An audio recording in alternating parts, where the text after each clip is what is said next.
오늘은 누가복음 22장입니다. 누가복음 22장 31절 32절 누가복음 22장 31, 32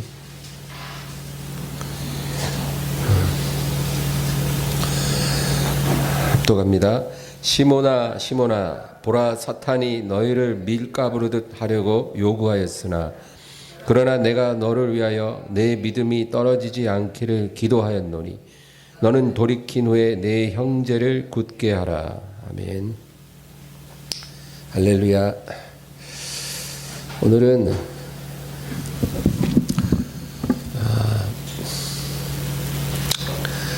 사단이 밀가부르듯 우리를 요구한다는 게 무슨 의미인지 한번 살펴보려고 합니다. 구약 성경에 욥기라는 책이 있어요. 이 욥기는 굉장히 신비로운 책입니다. 욥기를 통해서 우리가 알 수 있는 것은 하나님의 생각과 사람의 생각이 얼마나 다른지, 우리가 뭐 똑같으리라고는 기대하지는 않지만 그래도 좀 비슷한 부분도 있지 않을까. 그런데 하나님의 생각과 사람의 생각은 하늘이 땅보다 높음 같이 그 정도 차이가 난다는 거죠. 그래서 욥기를 통해서 우리가 깨닫는 게 바로 그겁니다. 사람이 아무리 지혜가 있다고 해도 그 지혜로 하나님의 경륜을 다 헤아릴 수는 없어요. 이 지구상에서 가장 지혜로운 사람이었던 솔로몬도 전도서에 보면 내가 모든 지혜를 다 만나보았으나 깨달은 것이 결국 이것이라. 해 아래서 하나님이 하시는 일의 시종을 사람이 알 수 없도다. 솔로몬이 인류 최고의 지혜를 부여받은 사람인데 그 인생의 결론이 그거예요. 하나님이 하시는 일을 우리는 알 수 없다. 그래서 겸손하게 살아야 돼요. 말씀이 우리 삶의 나침반이고 지도지만 우리는 언제나 오류가 있을 수 있는 불완전한 존재고 완전하신 분은 하나님 한 분밖에 없다. 그래서 우리가 하나님을 따른다고 하지만 하나님의 뜻을 깨닫지 못하고 곁길로 셀 때가 너무나 많은 거예요. 우리는 언제나 오류가 있을 수 있고 실수할 수 있고 넘어질 수 있는 그런 존재라는 것을 우리가 항상 잊지 말아야 되는 겁니다.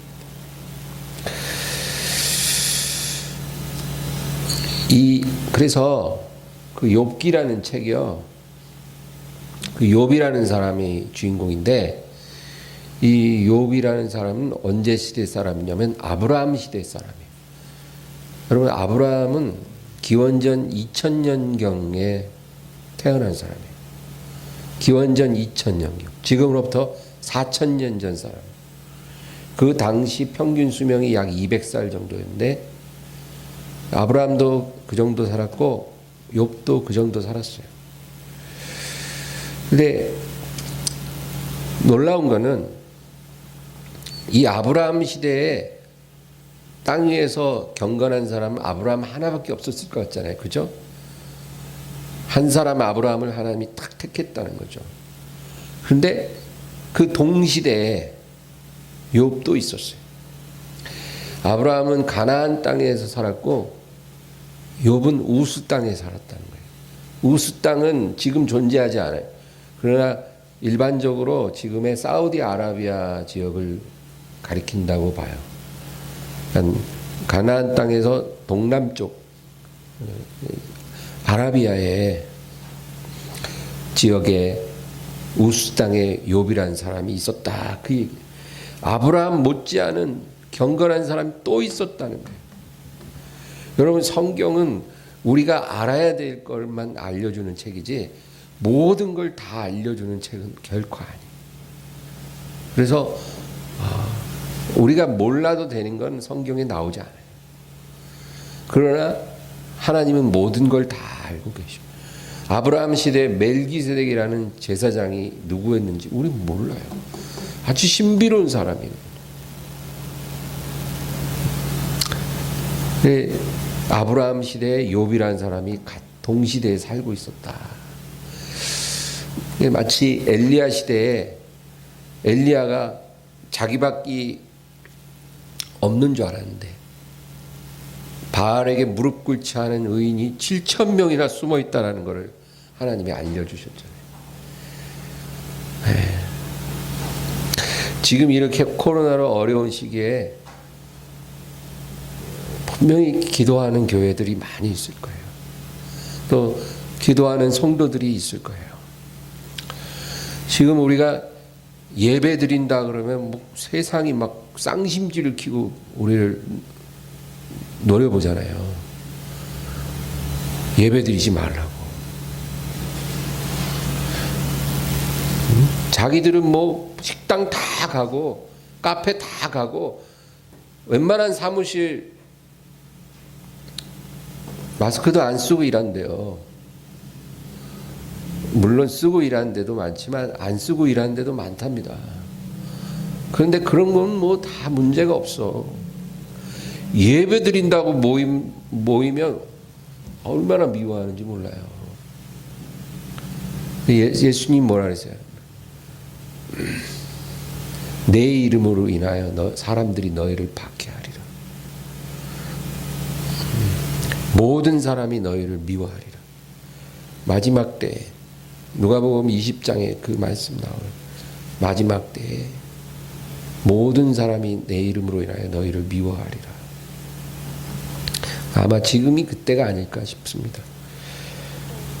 원래 세상 사람들은 우리가 예수님을 믿든 말든 관심이 없어요. 그 사람들은 땅의 일에 관심이 있지 하늘의 일에는 관심이 없는 사람들이에요.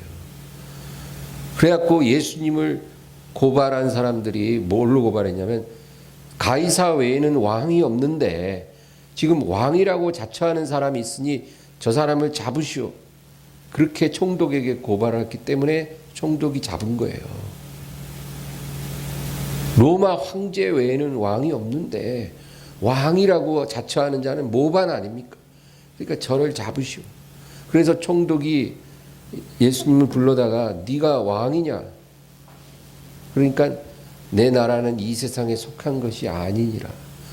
그러니까 총독이 딱 벌써 관심 딱 끊어지는 거예요. 이건 뭐 체제를 위협할 사람은 아니네. 원래 세상 사람들은 하늘의 일은 관심이 없어요.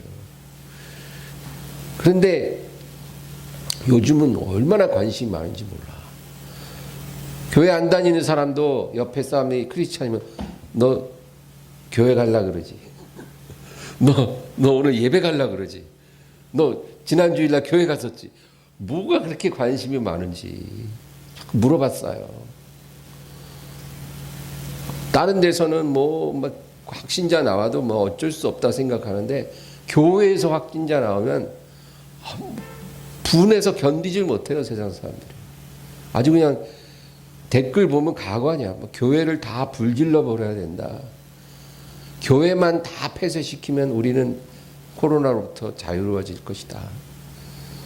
여러분 이런 상황이 꼭 교회발 확진자가 많아서 그렇다고 생각한다면 그거는 영적으로 분별하지 못한 거예요. 겉으로는 그런 것이 원인 것처럼 보이지만 영적으로 바라보면 주님이 예언하신 대로 가는 거예요. 모든 사람이 내 이름으로 인하여 너희를 미워하리라. 잠깐 샜는데 어쨌든 이 욥기를 보면 이 욥이라는 경건한 사람이 있었다는 거죠. 그런데 그 욥기가 어떻게 그 이야기가 되냐면 어떤 땅에서 문제가 시작되는 게 아니라 하늘에서 문제가 시작이 돼요. 그게 욥기의 아주 특별한 부분이에요. 이 땅에서 어떤 사건이 일어나는 게 아니고 땅에는 아무 문제가 없어. 욥이라는 경건한 사람이 있었는데 이 사람이 늘 하나님을 경외하고 경건한 삶을 살고 있는 거예요. 그런데 하늘에서 하나님이 보좌에 계시고 천사들이 쫙 있는데 그 가운데 마귀도 섞여 있었어요. 그 당시만 해도 마귀가 다니면서 하나님 앞에 설 수 있는 상황이었나 봐요. 하나님이 마귀를 보고 어디서 오느냐? 두루 다녀왔습니다. 내 종 욥을 보았느냐? 보았나이다. 그와 같이 순전하여 악을 떠난 자가 세상에 없느니라. 그러면 마귀가 거기서 그냥 순순히 그렇죠 이러고 떠날 마귀가 아니죠. 마귀 제일 잘하는 게 뭐예요? 잠소잖아요. 하나님이 욥에게 복을 주셔서 그의 재물을 울타리로 둘러버리니까 욥이 하나님을 저렇게 잘 섬기는 거 아닙니까? 까닭없이 하나님께 충성하는 사람이 어디 있겠습니까? 다 하나님이 복을 주니까 욥이 저렇게 하나님을 충성하는 거 아닙니까? 그렇게 잠소를 한다는 거예요. 그래서 하나님이 마귀에게 내가 너에게 욥의 믿음을 시험해 볼 수 있는 것을 허락하노라. 뭘 허락했다고요? 욥의 믿음을 시험해 볼 수 있도록 내가 허락하노라. 여러분, 욥의 영을 해치라고 허락하신 게 아니에요. 구원받은 영을 마귀는 손댈 수 없어요. 그거는 하나님이 완전히 차단해 버린 거예요. 아담과 하와가 생명나무에 손을 못 대도록 두루 도는 화영검으로 차단한 것처럼 마귀가 사람의 영을 탈취하지 못하도록 하나님이 차단했죠. 그리고 그 육체의 생명도 해치지 못하게 하셨어요. 여러분, 사람이 죽는 거는 하나님이 허락할 때 죽는 거예요. 절대로 사탄이 마귀가 그 생명을 빼앗을 수 없어요. 코로나로 사람들이 막 죽는다고 하는데 하나님의 주권이에요. 너무 두려워하지 마세요. 그래서 하나님이 허락한 거는 욥의 혼이에요. 혼. 다시 말해서 마음이에요. 하나님을 믿는 그 마음. 욥의 혼을 네가 흔들어 볼 수 있도록 내가 허락하노라. 과연 욥이 그 상황에서 그 믿음을 지킬 수 있는지 아니면 믿음을 포기할지 내가 그것을 시험해 볼 수 있는 권한을 너에게 주노라. 그래서 여러분, 욥기가 어떻게 됐는지 잘 아시잖아요. 욥의 믿음을 흔드는 거예요. 이래도 하나님을 믿을 거니? 이렇게 해도 너의 믿음을 지킬 거니? 왜 제가 이 욥기 얘기를 하냐면 오늘 예수님이 베드로에게 하신 말씀이 바로 그 얘기예요. 시몬아 시몬아 보라, 사탄이 너희를 밀가부르듯 하려고 요구하였으나 밀가부르듯 너희를 요구했다. 사탄이 하나님께 그걸 요구했다. 밀가부르듯 그들을 요구했다는 거예요. 여러분, 그 채질하는 거 아시죠? 채질. 그래서 이렇게 곡식을 거기다 채 위에 놓고 바람 부는 날에 채질을 하는 거예요. 이렇게 하면은 그 껍질은 샥 날리고 그 채 위에는 알맹이만 남는 거잖아요. 그게 채질이에요. 밀 까부르듯 한다는 거는 그렇게 바람 부는 날에 채 치는 걸 말하는 거예요. 그래서 껍질 다 날리고 알맹이만 남는 거죠. 근데 사탄이 베드로를 밀 까부르듯이 하기 위해서 요구했다는 거예요. 그게 무슨 의미냐면, 여러분, 사탄이 이제 시험의 바람을 확 이제 불게 하면 뭐가 날아가요? 껍데기가 다 날아가요. 그렇죠? 여러분, 시험이 오면 우리를 포장하고 있는 모든 가식의 껍데기들이 다 날아가는 거예요. 내가 갖고 있던 사회적인 지위, 뭐 어떤 명예, 사람들의 평판, 내가 쥐고 있었던 그 모든 것들, 내 모든 자존감, 이런 게 시험의 바람이 확 불어치면 체질하면서 다 날아가는 거예요. 그럼 뭐가 남아요? 우리 믿음의 실체가 나와요. 실체. 근데 실체가 연근 알곡이면 좋은 거죠. 진짜 백이 믿음만 남으면 그건 훌륭한 사람이에요. 그런데 채 쳤는데 껍데기 다 날아가고 알맹이 남은 거 보니까 알맹이가 다 상했어. 다 썩었어. 가짜야. 그러면 너무 실망스럽잖아요. 그러니까 사탄이 베드로를 밀가부로도 채치려고 요구했다, 그 말은 베드로를 막 시험의 바람에 막 노출시켜서 껍질 다 벗겨지고 나서 그 알맹이가 형편없다라는 것을 하나님 앞에 입증하고 싶었다, 그 얘기예요. 사탄이. 그래서 베드로를 요구했다는 거예요. 그러면 하나님이 그런 요구를 딱 거절해야 되잖아요. 근데 그렇게 하지 않고 그 사탄의 요구를 들어주셔요. 베드로의 그 믿음의 실체가 드러나도록 허락하노라. 그러면 어떻게 돼요? 이제 난리 난 거예요. 왜? 베드로가 어떻게 했어요, 여러분? 3번 부인했잖아요. 그게 베드로가 갖고 있던 믿음이었어요. 예수님을 향한 충성심이었어요. 그게 드러나게 하나님이 허락을 하시는 거예요. 왜 허락하실까?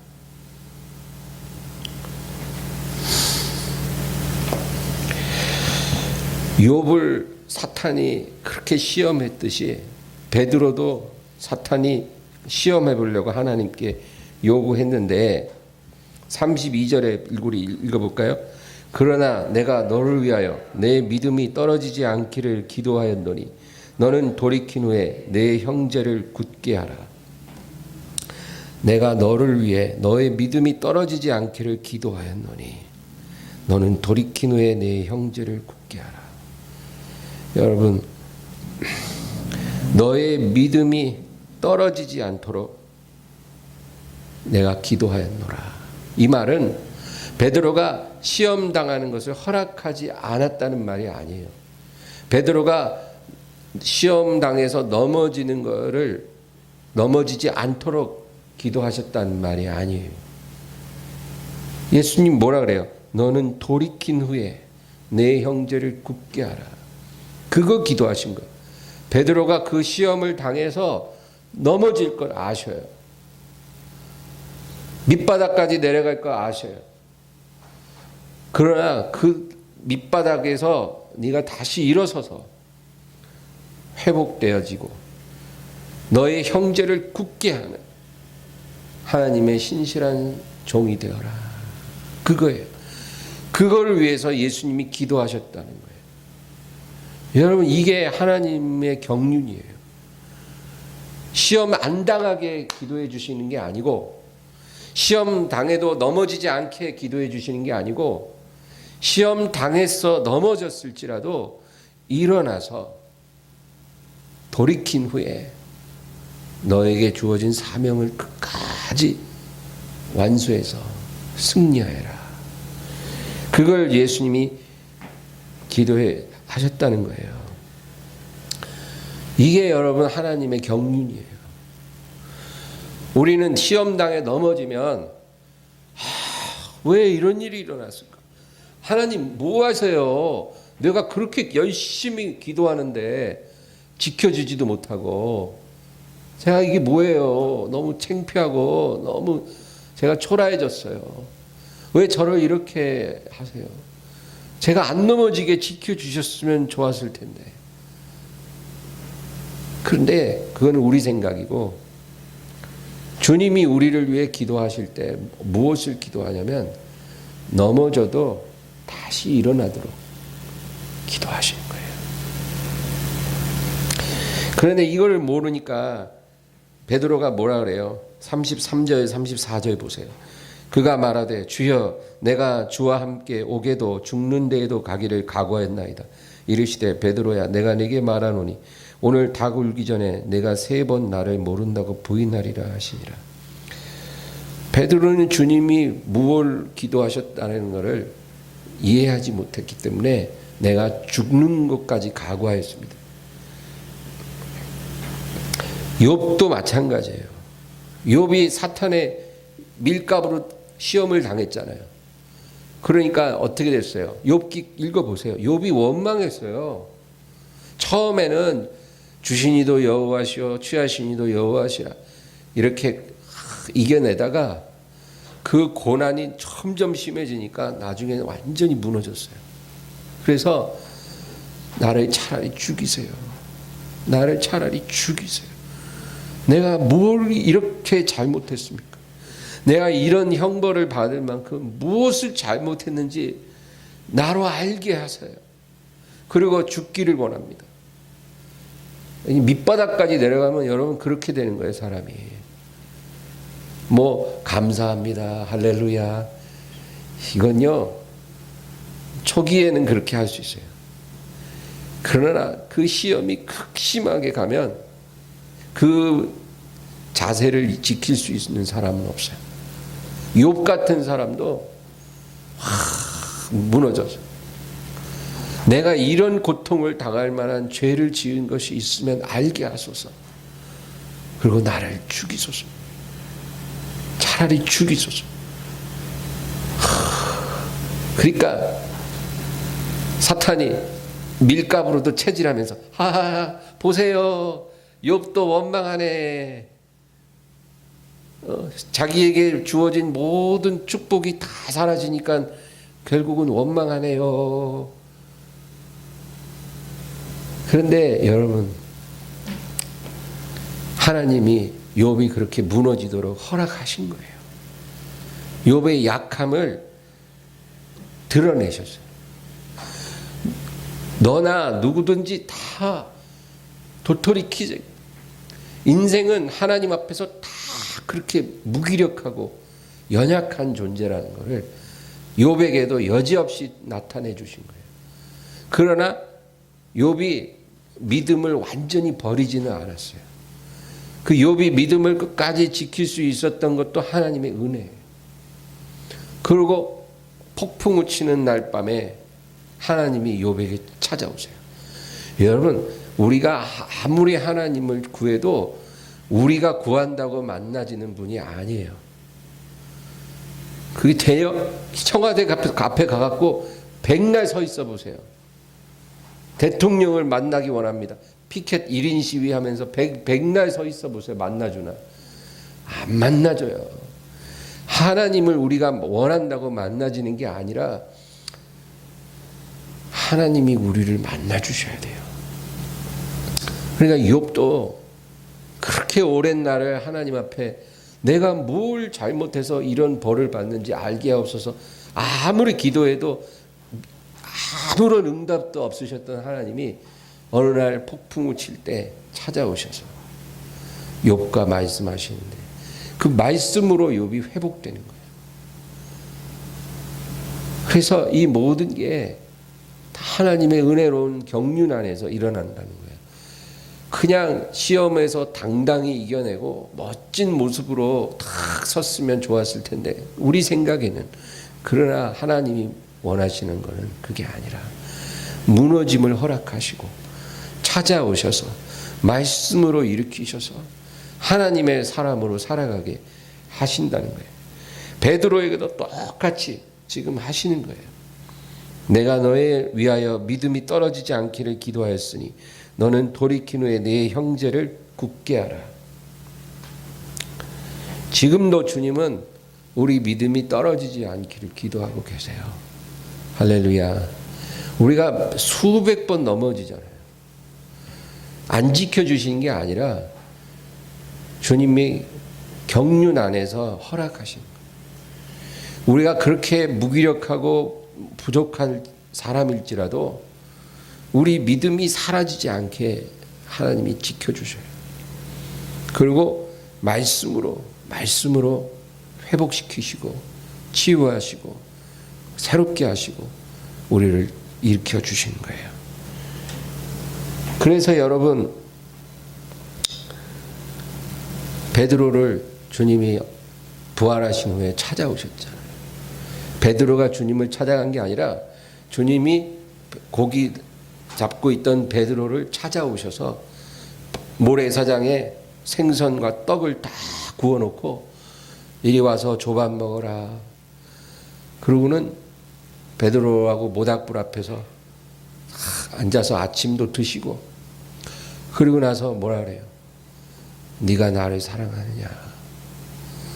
그 말은 내가 너를 사랑하는데 지금 너도 나를 사랑하니? 그 얘기예요. 3번이나 자기를 부인한 수제자인데 나 같으면 실망이야. 그랬을 거예요. 실망했어. 난 너는 안 그럴 줄 알았다, 야. 이렇게 얘기했을 거예요. 한마디라도. 예수님 한마디도 거기에 대해서 얘기 안 하고 아침 다 먹을 때까지 기다렸다가 내가 너를 사랑하는데 너는 나를 사랑하니? 그러니까 베드로를 말씀으로 치유하시고 일으켜 주시는 거예요. 사단이 밀가부르듯 베드로를 체질해서 그 가짜 믿음을 다 드러냈음에도 불구하고 유다처럼 자살해 버리는 게 아니라 믿음을 지킬 수 있게 기도해 주시고, 그리고 찾아오셔서 말씀으로 다시 새롭게 해 주셔요. 내 양을 먹이라. 내 양들을 네가 돌봐라. 사명 주시고 베드로가 승리할 수 있게 해 주신 거예요.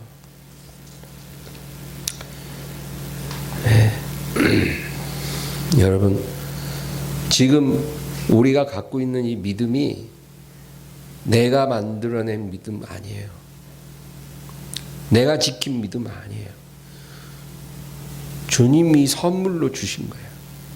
그리고 수천 번 넘어졌음에도 불구하고 이 믿음이 지금까지 보존되고 있는 것은 주님이 우리 믿음이 지켜지도록 기도해 주셨기 때문이에요. 근데 왜 그렇게 우리를 지켜주셨을까요? 우리를 사랑하시기 때문이기도 하고 우리를 통해서 이루고자 하시는 일들이 있기 때문이 아니겠습니까? 우리가 살아가면서 그 일들을 이루고 주님께 영광 돌리기를 주의 이름으로 축원합니다. 정말 이 세상 삶은 짧아요. 너무 짧은 시간이에요. 잠깐이면 우리의 생애는 끝나게 돼 있어요. 여러분, 그동안 하나님 없이 산 인생들은 아주 영원한 절망에 빠지게 돼 있어요. 그 짧은 인생 후에 영원한 절망이 기다리는 거예요. 예수님을 영접할 수 있는 수많은 기회가 주어졌지만 자기가 예수님을 안 믿기로 선택했거든. 그때 가서 나한테 전도하는 사람이 없었네요. 전 억울해요. 자기는 그렇게 말하고 싶겠지만 여러분, 하나님의 영광 앞에 딱 서면 어떤 변명도 안 통해요. 그냥 모든 게 다 드러나는 상황이기 때문에 우리 한마디도 말할 수 없는 상황이에요. 스스로가 예수님을 거절하기로 결정했기 때문에 그들은 영원한 절망에 들어가요. 그리고 예수님을 믿노라 하는 사람들 중에도 그냥 입술로만 믿었지 사실은 자기를 섬긴 인생들이 너무나 많아요. 자기가 하나님이에요. 자기가. 예수님이 신이 아니고 내가 신이에요. 그래서 자기만을 위해서 살아간 인생들도 많아요. 일평생 자기 만족을 위해, 자기 행복을 위해, 자기 배부르기 위해 모든 시간을 다 사용하는 거예요. 기도를 해도 하루 10분을 하든 1시간을 하든 그 기도 내용은 전부 다 나를 축복하소서. 하나님을 사랑하는 마음보다는 나를 사랑하는 마음이 1000배나 더 강한 거예요. 하나님, 내가 원하는 걸 주소서. 주소서. 그렇게 해서 하나님을 믿었던 많은 사람들이 나중에 이 땅의 삶이 짧은 세월이 끝나고 주님 앞에 섰을 때 그 생애가 너무 후회스러울 거예요. 내가 왜 깨닫지 못했을까? 내가 왜 정말 한 번이라도 주님을 위해서 살지 못했을까? 그 많은 시간들을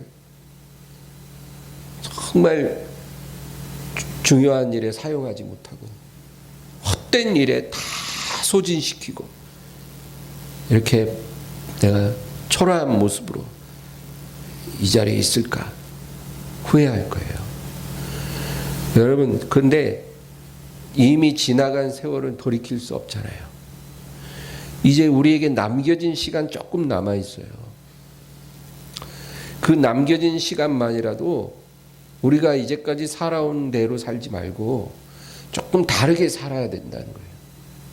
어떻게 살까요? 하나님께 집중하라고요.